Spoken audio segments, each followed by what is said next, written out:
La Russie a annoncé sa volonté de positionner une arme nucléaire anti-satellite en orbite. Notre principe directeur est clair. Pour garantir la paix, nous devons être bien préparés aux conflits spatiaux. Si la dissuasion échoue, nous combattrons et gagnerons. Le commandement spatial américain maintient ce principe face aux menaces opérationnelles qui continuent de se développer à un rythme effréné et qui sont déployées délibérément pour défier les États-Unis. Voilà, ce cri d'alarme du responsable américain, c'est ce commandant du commandement spatial américain, Michel Goya. Expliquez-nous ce qui est en train de se passer. On voit que ça s'est déplacé tout à coup dans l'espace. L'OTAN, les Américains et un certain nombre de responsables européens disent la menace nucléaire russe est dans l'espace. Oui, entre autres. C'est-à-dire que, bon, d'abord, l'espace, c'est évidemment un espace stratégique maintenant. Hein, où vous détruisez les satellites, vous avez plein de choses qui ne fonctionnent plus. Donc ça devient absolument vital, et notamment pour le fonctionnement des armées. Donc ça devient des objectifs stratégiques. Pour attaquer ces objectifs, pour attaquer des satellites, vous avez un certain nombre de moyens. Hein. On a testé des missiles, on peut les frapper depuis le sol. Hein. Il y a des missiles qui peuvent taper des satellites à basse altitude. Ça, on sait le faire. Les Américains, les premiers d'ailleurs, dès les années 80. Mais ce qui se passe là, c'est qu'on soupçonne les Russes de vouloir installer des armes nucléaires dans l'espace. Alors, je précise, il y a eu des projets d'armes nucléaires dans l'espace, mais c'était des projets de tête qui étaient, c'était soviétique, qui étaient destinés à frapper les États-Unis, donc à tomber sur les États-Unis depuis leur orbite. Donc ça, ces projets ont été abandonnés. Là, et puis d'abord, c'est interdit. Puis là, c'est l'idée d'avoir un satellite avec une arme nucléaire qui va exploser dans l'espace. Alors je précise que dans l'espace, il n'y a pas d'air, donc il n'y a pas d'effet de souffle. C'est pas un effet de destruction comme sur Terre, mais en revanche, vous avez un effet électromagnétique. Donc vous allez balancer un peu partout des électrons très chargés électriquement qui vont griller tous les satellites qui sont dans le secteur, avec d'énormes conséquences. Je rappelle que les Américains, les seuls à avoir fait ça, sont les Américains en 1962, donc il n'y avait pas beaucoup de satellites à l'époque, mais ils ont fait exploser une charge mégatonique dans l'espace à 400 km d'altitude. Ça a grillé tous les satellites qui étaient dans le coin, la plupart étant américains d'ailleurs. Et ça a grillé toutes les communications au sol sous l'explosion. Donc là, une arme comme ça, utilisée dans l'espace, ça va griller plein de choses, avec des effets secondaires. Vous explosez un satellite, il provoque plein de débris qui eux-mêmes vont continuer à tourner autour de la Terre et frapper d'autres satellites, et ça va faire un chaos total dans l'espace. Alors, ça peut être une stratégie un peu suicidaire, hein, parce que les non, satellites... pas forcément. Mais dans la mesure où en réalité, les Russes, maintenant, ne sont plus forcément présents. Ce n'est pas eux qui paieront, qui auront plus de dégâts s'il y a le chaos dans l'espace. Justement, en fait, la Russie a compris qu'ils ont une centaine de satellites qui comptent, les Américains 8000. Et donc, de toute façon, s'ils détruisent tous les satellites qui sont sur orbite, en fait, eux, ils sont moins dépendants en quelque sorte de satellites que le reste du monde, que les Américains, que la communauté européenne, les Chinois ou les Indiens. Et donc du coup, pour eux, c'est parfaitement souhaitable, même en termes de guerre. Ça veut dire qu'ils ont compté en fait les pertes et les gains, et ils se sont dit, on gagne plus qu'on ne perd. Faisons entrer dans la discussion Xavier Pascaud, merci beaucoup d'être avec nous. Vous êtes directeur de la Fondation pour la recherche stratégique, évidemment spécialiste de la politique spatiale. Bonsoir, merci beaucoup. Est-ce que vous constatez, ce qu'on peut appeler une prolifération, c'est-à-dire en termes d'armes nucléaires développées dans l'espace pour frapper des satellites ? Non, on ne peut pas parler d'une prolifération. Ce qu'on sait, c'est que depuis quelques années, effectivement, il y a des soupçons concernant un programme russe qui consisterait à placer en orbite basse, alors un peu en altitude élevée, c'est-à-dire vers 2000 km, des satellites ou un satellite qui pourrait contenir effectivement une arme nucléaire. Alors, ça contreviendrait totalement au traité de 1967, qui est le traité sur les usages pacifiques de l'espace extra-atmosphérique, et qui ne prohibe qu'une chose, en fait, qui n'interdit qu'une chose, c'est précisément de mettre sur orbite une arme de destruction massive. Donc là, on serait vraiment dans quelque chose de délibérément provocateur et guerrier, en réalité. On surveille cet objet-là sur lequel on se pose plein de questions, effectivement. Quelle est la faisabilité, Michel Goya, quand on entend Xavier Pascaud dire il y a ce soupçon? Est-ce que c'est techniquement facile, entre guillemets, de mettre une arme nucléaire dans l'espace de cette façon? Oui, bien sûr. Vous mettez une ogive nucléaire dans l'espace, c'est assez simple en réalité. Techniquement, c'est assez simple. Des armes nucléaires atomiques, enfin de technologie atomique, pas thermonucléaire. On a fait des obus, on a fait des lance-roquettes, on a fait plein de choses avec. Donc vous pouvez faire un. Mais soyons très précis. On sait que l'arme nucléaire peut être portée par un avion. On sait qu'elle peut être dans un sous-marin nucléaire lanceur d'engins, qu'elle peut être dans un silo. Elle est où dans l'espace? Tirée par un canon, elle peut être tirée par plein de choses. Vous pouvez avoir des toutes petites armes nucléaires en volume. Mais pour reprendre la comparaison de tout à l'heure, aujourd'hui, l'explosion d'une charge nucléaire dans l'espace, ça grillerait toutes les communications mondiales. Une partie. L'Internet d'orbite basse, comme disait tout à l'heure l'interlocuteur, serait inopérant. C'est encore pire que les câbles sous-marins, quoi. Oui, d'une certaine façon, oui. Enfin, c'est du même ordre, oui. D'ailleurs, c'est pas pour rien que certains pays européens qui recommandent à leur pays à leurs ressortissants d'avoir des kits de survie en cas de guerre, recommandent d'avoir une radio, une banale radio à pile, à FM ou AM ou MW pour pouvoir communiquer et surtout recevoir des informations de communication du gouvernement. Et puis surtout, apprenez par cœur les numéros de téléphone fixe des personnes que vous voudriez contacter. Souvent, on ne sait même pas son propre numéro. Vous savez, avant, on connaissait une dizaine de numéros fixes par cœur. Aujourd'hui, je n'en connais aucun, mais je me souviens de ceux de mon enfance. Donc Qui se rappelle ici? Je suis sûr que ceux qui nous écoutent se rappellent le numéro. Moi, je me rappelle 344 62 51, etc. Chacun peut se rappeler le téléphone qu'il avait quand il avait 15 ans. Aujourd'hui, on ne sait même pas le téléphone de ses proches, souvent, parce que c'est dans le répertoire. Il n'y a pas le téléphone dans ma ferme natale. Vous en rajoutez. Je reviens à cette question de menace. On a parlé de tout à l'heure de menace. Mais qu'est-ce que représente la Russie comme menace pour les États-Unis, par exemple? Mais voilà, regardez, la menace, c'est pas que pour les États-Unis. Et nous passons notre temps à parler de menaces des Russes. Les Russes, ils sortent une menace par jour, ou même plusieurs. Et déjà, pas seulement les menaces en théorie, mais en pratique, ils impliquent ça en Ukraine. Ils détruisent l'Ukraine physiquement. Et les gens se demandent, non, mais les Russes, c'est pas la menace. Pour nous, non, pas du tout, c'est pas possible.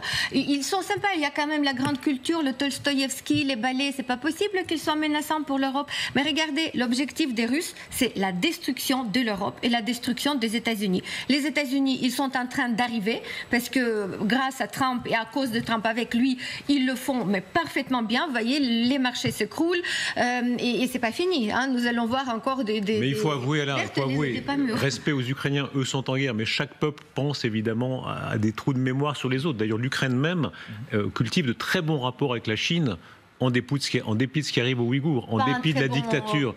Mais qui ne cultive pas aujourd'hui un bon rapport avec la Chine, à part les Ouïghours et peut-être... Les Baltes sont très courageux, il faut saluer ça. Les Lituaniens sont des rats. Les Baltes sont très courageux, à la fois contre la Russie et contre les Russes, en dépit du fait qu'ils sont effectivement très, très faibles. Ça montre le grand courage qu'ont les Baltes.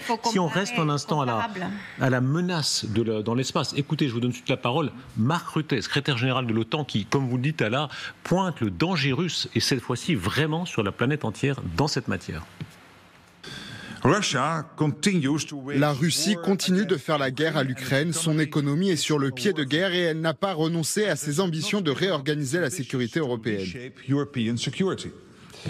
Guillaume. Oui, ce qui est intéressant, alors sur le fond, moi j'ai aucune compétence, donc j'ai pas d'avis, mais c'est que c'est pas l'Ukraine qui parle de cette menace russe, c'est le patron de l'OTAN qui est relativement proche des positions américaines, et puis c'est ce général américain, voilà, qu'on vient de voir là, qui avait presque autant d'étoiles sur son uniforme qu'au plafond de la Sainte-Chapelle. Donc je pense que c'est quelqu'un qui compte dans le dispositif. Et donc ça, c'est une espèce de retour à la réalité. Absolument. Et c'est un message envoyé à Trump en disant, vous faites ami avec Poutine, mais le danger russe, il est réel. Et je trouve que c'est intéressant que ce soit un militaire américain très haut placé qui rappelle ça. Il y a aussi tout un tas de responsables des services spéciaux en fait, occidentaux, l'Allemagne, d'autres pays, la Finlande, qui parlent exactement de la même menace, mais différemment. Et donc, bien évidemment, c'est pas quelque chose que nous avons inventé sur ce plateau. C'est quelque chose qui existe. En fait, il faut être aveugle pour ne pas le voir. Ça fait penser à la guerre des étoiles que les Américains avaient utilisée pour mettre à genoux les Soviétiques et leur faire dépenser beaucoup d'argent, ou plutôt comprendre qu'ils n'avaient pas assez d'argent pour se battre. Et ça a compté pour beaucoup dans les état d'esprit de on arrête. Est-ce que finalement c'est pas à l'égard de la Chine plutôt qu'à l'égard de la Russie que ce message est envoyé? Aujourd'hui, la situation, en fait, ce qui s'est passé avec l'Union soviétique, c'est il y avait la course aux étoiles, la guerre aux étoiles, mais il y avait surtout la baisse de prix de pétrole. Et nous sommes aujourd'hui dans cette situation où on sent que ça peut vraiment mal tomber pour les Russes. Et leur économie est en difficulté réelle. Ceux qui s'intéressent aux chiffres, vous pouvez voir, notamment j'en parle sur ma chaîne YouTube tous les soirs. Je fais les analyses où vous pouvez entendre tous les détails des analyses économiques. On ira. Voilà, absolument. Merci. Mais il faut savoir que la situation aujourd'hui rappelle pour les analystes la fin des années 80, à l'époque où Gorbatchev est arrivé au pouvoir.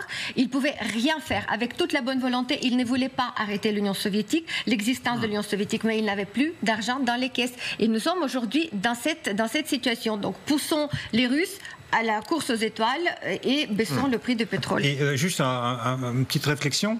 Vous savez, beaucoup de nations cherchent à progresser dans l'espace, à conquérir l'espace, à construire quelque chose dans l'espace, à aller plus loin, à chercher qu'est-ce qu'on pourrait nous apporter à notre pauvre terre en utilisant l'espace de l'autre côté. La Russie, c'est une puissance qui perd tout son acquis dans l'espace, mais en fait elle a réfléchi comment je peux nuire avec peu de moyens à la Terre entière. Soyons honnêtes, avec toujours une dimension militaire. Si. Il y a dans la conquête de l'espace toujours une dimension militaire. Et puisque vous parlez des Russes, écoutez comment Poutine reçoit le nouveau responsable de Roscosmos. Il y a une tradition, d'ailleurs, et les Américains et les Russes ont une vocation très guerrière dans l'espace. Écoutez du côté des Russes comment ça s'exprime.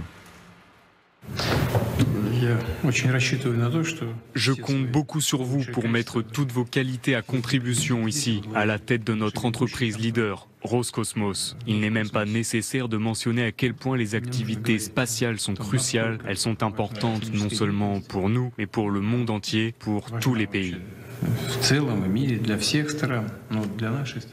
C'est ça, je vous rappelle quand même que pratiquement tous les dirigeants de Roscosmos sont en prison.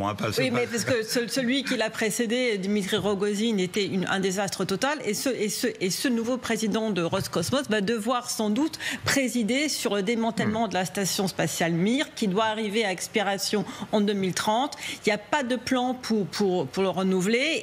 Et vu l'état de la station spatiale, la solution qui va sans doute être envisagée, c'est de la laisser se dégrader, se brûler, rentrer dans l'atmosphère. Et le Mir, c'est vraiment la seule contribution positive de la Russie dans l'espace aujourd'hui. Ils ont essayé d'envoyer une sonde sur la Lune il y a 2 ans, ça s'est complètement cassé la figure. Mir, c'est vraiment l'emblème de la coopération spatiale entre les Américains et les Russes, et bientôt ça ne va plus exister.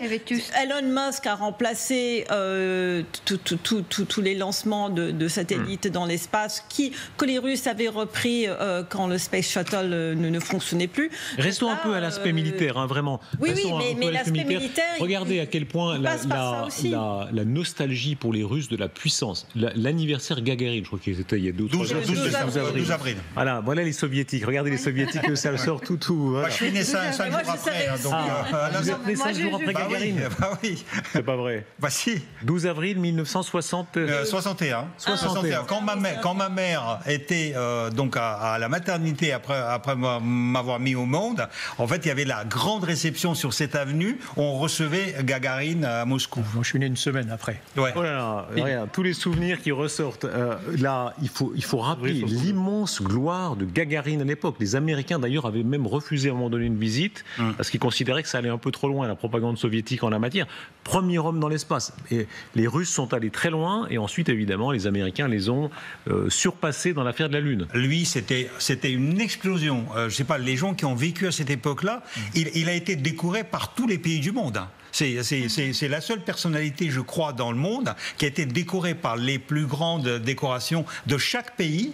Et il est reçu comme un héros de la Terre entière, parce qu'en fait, il y avait ce rêve, l'humain dans l'espace. Et c'est les Soviétiques qui l'ont fait. Le plus beau, le plus charismatique aussi. En plus, si vous cédez au charme de Gagarine, qu'est-ce que vous voulez que je vous dise? D'ailleurs, on dit que les Soviétiques l'ont après tué, parce qu'en fait, l'accident de Gagarine, à un moment donné, ils se sont dit, il est devenu un peu trop Mourir d'un accident de voiture quand on a été dans l'espace, c'est un peu... Et je ne sais pas si vous vous rappelez la fiche de propagande qui disait « J'ai pas vu Dieu ». On disait « Je suis allé dans l'espace ». Dieu, non, j'ai jamais vu Dieu. Vous vous rappelez cette affiche? Absolument, oui. Et là-dessus, justement, s'appuyait aussi la propagande intersoviétique contre la religion, parce que ça donnait, vous voyez, les résultats assez efficaces.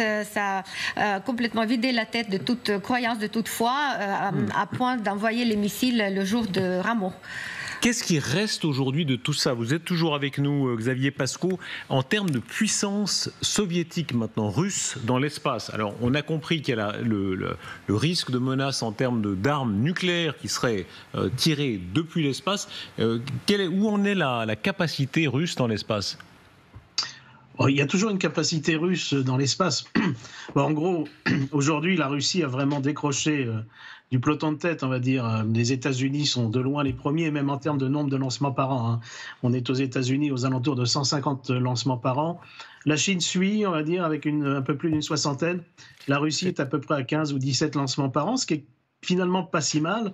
Alors après, la Russie a gardé quelques acquis, mais a vraiment pris beaucoup de retard dans la technologie spatiale, en réalité, qui est de plus en plus liée au numérique et à toutes ces choses-là.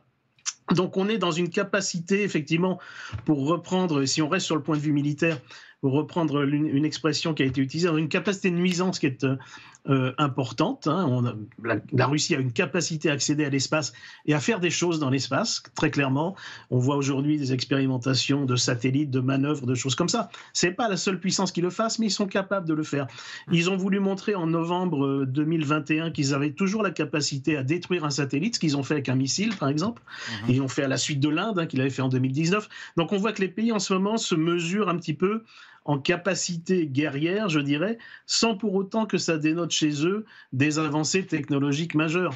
Donc la Russie reste un acteur spatial, technologiquement désormais très en retard, relativement en retard en fait, par rapport aux puissances principales, mais comme ça a été dit, l'espace, ça reste un milieu particulier qu'il est facile de perturber, et en particulier, c'est très vulnérable pour ceux qui sont dotés de beaucoup de missiles, de beaucoup de satellites. On a 11 000 satellites actifs à peu près en orbite aujourd'hui. Sur ces 11 000 satellites actifs, il y en a 8 000 qui sont aux États-Unis. Donc on voit bien qu'on est dans un secteur où les vulnérabilités sont quand même essentielles. Xavier Pascaud, merci beaucoup. C'est frappant quand même, cette puissance russe qui a bien des égards effables, comme le rappelait Alain, faiblesse économique, etc., mais qui investit là, notamment dans le nucléaire et dans l'espace, des sommes colossales. D'ailleurs, il ne faut pas oublier que dans le package que les Russes ont offert aux Nord-Coréens pour acheter leurs soldats, il y a 200 millions de dollars, 300 000 tonnes de riz, mais aussi un ensemble non précisé de technologies spatiales dont tout le monde redoute qu'en fait elles ne servent à équiper la Corée du Nord en ogives permettant d'aller sur des missiles. D'ailleurs, la première rencontre qui a pour lancer ce partenariat entre Poutine et Kim Jong-un, c'était sur une base spatiale russe, pas très loin de la frontière. C'est ça. Et parce que effectivement, les Coréens du Nord ont eux lancé plusieurs satellites et à chaque fois ça c'est pas bien. Si vous êtes capable de lancer un satellite, c'est que vous êtes capable de lancer un missile intercontinental quelque part. La vraie nouveauté en 57, c'est Sputnik, c'est pas Gagarin, c'est Sputnik. Et là, les Américains se disent bon, ok, d'accord, il y a un objet dans l'espace, mais surtout ils ont une fusée qui est capable de frapper les États-Unis. C'est ça que ça voulait dire très concrètement. Et là, ça changeait complètement la donne stratégique. On voit à quel point il y a toujours le militaire derrière parce que en réalité, Sputnik, on se dit, c'est la conquête, c'est magnifique, c'est l'humanité.